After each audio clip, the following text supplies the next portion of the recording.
Hey guys, welcome back to my channel. I hope you guys are doing well. So today I wanted to talk about a pretty new case. It happened in like March, so a few weeks ago, and it was so fascinating to me because of how much it reminded me of the Lorena Bobbitt case, which was so funny because I literally just watched like a Kendall Rae video, or I think it was a podcast, a Kendall Rae podcast. She does it with her husband, I think.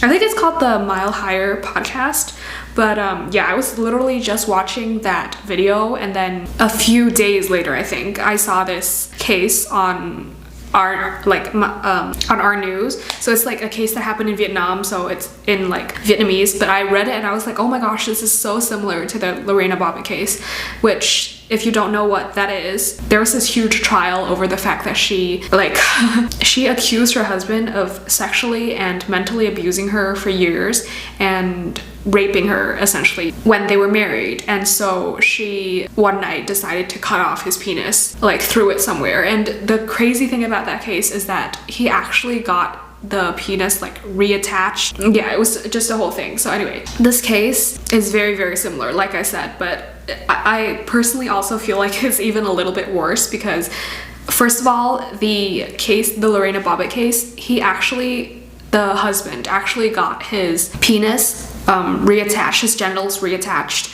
which just blows my mind, like how far medicine has come, especially well-funded medical institutions, how amazing they are and how much they can do, like literally reattaching a severed penis. But obviously in this case, the husband he just lost it forever. He didn't get the chance to get it reattached. And also the Lorena Bobbitt case, she accused him of sexually abusing her and raping her, but this case involves a minor, so I just want to put that out there at the beginning of the video.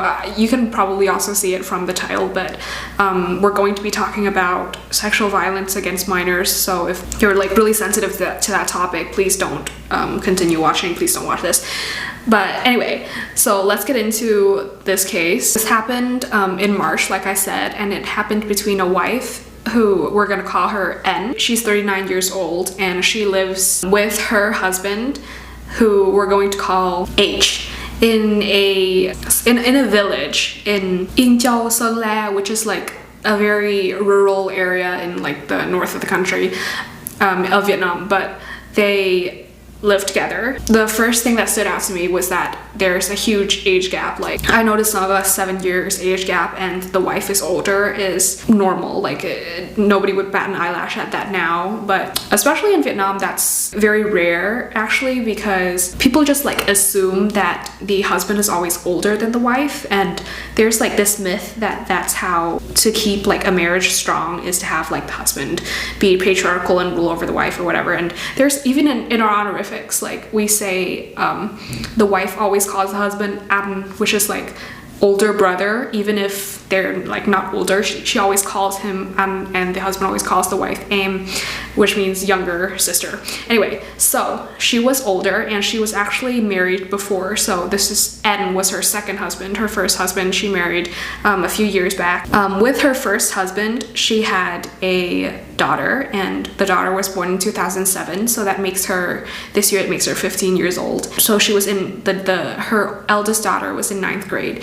And then with N, when she got remarried to N, they had 2 children together, 1 son and 1 daughter. And another strange thing about their relationship is that she was actually the breadwinner of the family. She was the person who brought in the most income, and she was the one who left for work every single day, and she would leave her 3 children, 2 of their biological children and 1 child that she had with her previous husband, with N.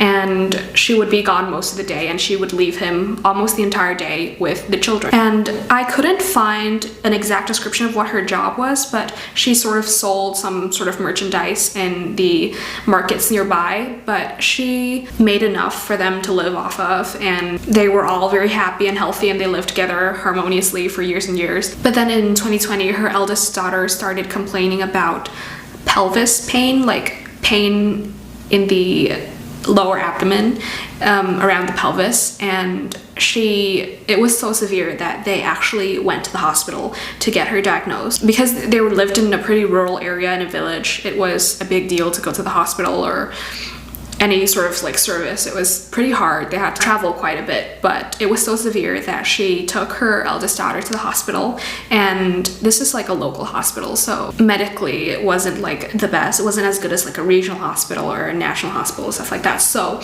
they didn't do any sort of like checkups on her. She just told them her symptoms and diagnosed her with colitis and gave her some medicine for colitis and sent her home. And at the beginning of March 2022, N started realizing that she was losing, like money was going missing. So they don't really keep most of their money in the bank. They actually keep like physical money in their home, in her bedroom, because this is like, they lived in a village, and like I said, it was difficult to get to places. So they kept most of their money in their house, and she realized that she was starting to lose money, and she left it in her bedroom with her husband. There were only 4 other people in the house, in the little hut that they lived in, and so she obviously knew that it had to be one of the 4 people who was stealing her money, taking her money. So she decides that she's going to go out and buy a camera,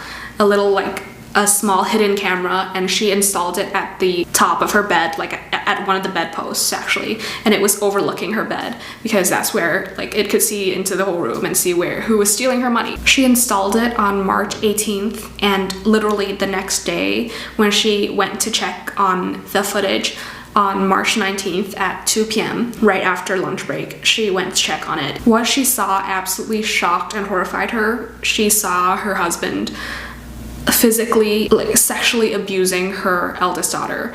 And the really strange thing about it too was that her husband was having sex with her eldest daughter, but the daughter was just being like unresponsive, like just laying there and taking it and not putting up a fight and not struggling against it. So she was absolutely shocked, but she then takes her daughter aside and speaks to her about it and questions her about it. And the eldest daughter sort of breaks down and tell her mother everything that had been happening in the past year. According to the daughter, she said that since August of 2020, her stepfather had been physically, sexually abusing her, raping her, and according to her, it was very severe, and it caused her severe physical damage as well, because he would do it like in the mornings and in the evenings, and according to the daughter, every time he would do it, it would be like 5 or 6 times essentially. And obviously that was what the pelvic pain was coming from, and also she had lost a lot of weight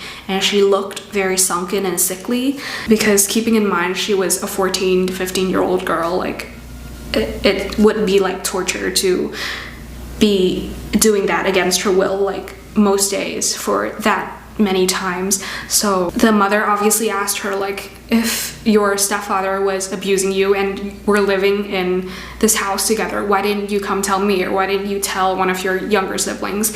And then she reveals to her mother that the stepfather, H, was basically blackmailing her. So in the previous year, he had been making fake social media accounts and messaging her on social media, pretending to be these other people and flirting with her, and then he somehow convinces her to send him explicit photos of herself, nudes of herself, and he was using it to blackmail her with. And he said that if you don't stay quiet and you don't do what I tell you to do and let me do what I want with you, I'm going to release these photos and post online and your life will be ruined. Obviously, that's just horrific, and obviously being that young, she didn't know what to do, so she obviously had to listen to him.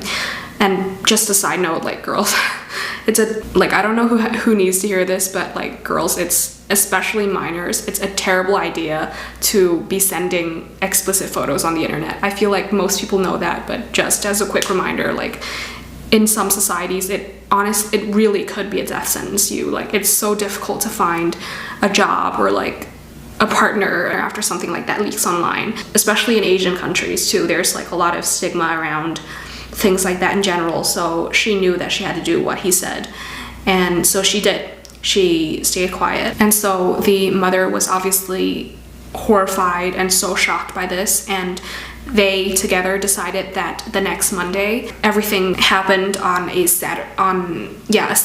The mother and daughter decided that on Monday they would be going to the police department together, travel to the local police, and bring with them all of the evidence that they had collected, the camera footage, and also the daughter's confession, and they were going to turn him in.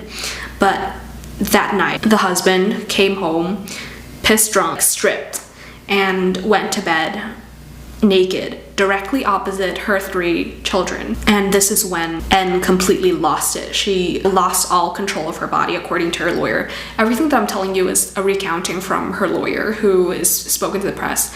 But she, according to her lawyer, she just lost control of her body, and she went into their kitchen and she takes a meat cleaver. So it's not like, it's those like knives that are like rectangular, and she literally slices off his genitals. In the Lorena Bobbitt case, they were able to reattach it because he only lost his penis and his testicles were intact. In this case, and cut off the entire thing, so like everything, the testicles, the genitalia as well, and she cuts it clean off. He's obviously drunk, so he's very slow to react, and then she takes the cleaver and the genitalia and she hops on her motorbike, goes into the main road, and chucks it out into the night. She said up to this day no one has been able to find that piece of meat again, I guess. She says that she doesn't remember, but it's pretty, I'm not sure if she genuinely doesn't remember or she just won't like tell them where it is. But after she does this, she hops back onto her motorbike and she goes directly to the local police and then waits for them to open the next day and turns herself in with the cleaver and all. The next day, she takes them back to her house and gives them all of the evidence, gives them the camera footage. In the following weeks, her daughter also had a medical examination to prove that she had been suffering sexual abuse and rape. Yeah, and it showed that she did. As for the husband, after he woke up, or he was like jolted awake by the whole thing, he somehow got himself to the emergency room. I'm not sure if he was the one to call if he got there by himself or if like someone helped him to call the paramedics so they would come, because the wording says like, oh, he was helped into the emergency room, but they couldn't find the missing genitalia, so there was nothing they could do for him except for sew him up because he was losing a lot of blood. And then they had to have a bunch of surgeries to like fix and to redirect the urethra so that it would like go through his scrotum so that he could relieve himself in that way. Since then, he has regained consciousness after the surgery and he's in stable condition. He's alert, drinking, eating normally. It seems that he will be making a full recovery with the body parts that he has left. As for N, after she went into the police, her confession, she gave a written confession as well, and in the written confession she said that the husband had been abusive before. Just a terrible person. If you can't already tell by the things that he did, he's just a horrible person. Like, she said that he would physically abuse her and the children whenever he got like angry. He would sometimes beat her, and also whenever they got into fights he would try to make her jealous by bringing up the fact that he had younger like minors who were like his secret lovers outside of their marriage, just trying to make her jealous. And that was also why she never told the police, even though he did say in the past that he had lovers who were minors who he was having affairs with, because she said that she thought he was just saying it to make her jealous and he didn't actually mean it, or that he didn't actually do it, he just wanted to piss her off. And as for the charges for both of them, her lawyer says that he's very optimistic about her case because her charges could probably be lessened by the fact that she could use the fact that she was under extreme emotional duress as a defense. So there's like an article in the Vietnamese Criminal Code, article 135, that says that if you commit like a crime or if you do something stupid under extreme emotional duress and you can prove that you were under extreme emotional duress or you were like psychologically not there, it could be a form of like lessening the charges. And also, according to the Vietnamese law, the victim has to file a charge, and they also have to prove that they suffered bodily harm above 31% of like 31% about bodily harm, which if he had his genitalia cut off, that probably is above 31%, but the guy is probably also going to be investigated for this. She has handed in the camera footage, so it sounds like he's signed himself up for some jail time as well, and honestly a pretty terrible time in jail because, as you probably know, inmates don't really like sexual predators and offenders, especially with minors. Like, you're probably going to be very lucky if you make it out unscraped, but nothing is set in stone yet. They're still investigating.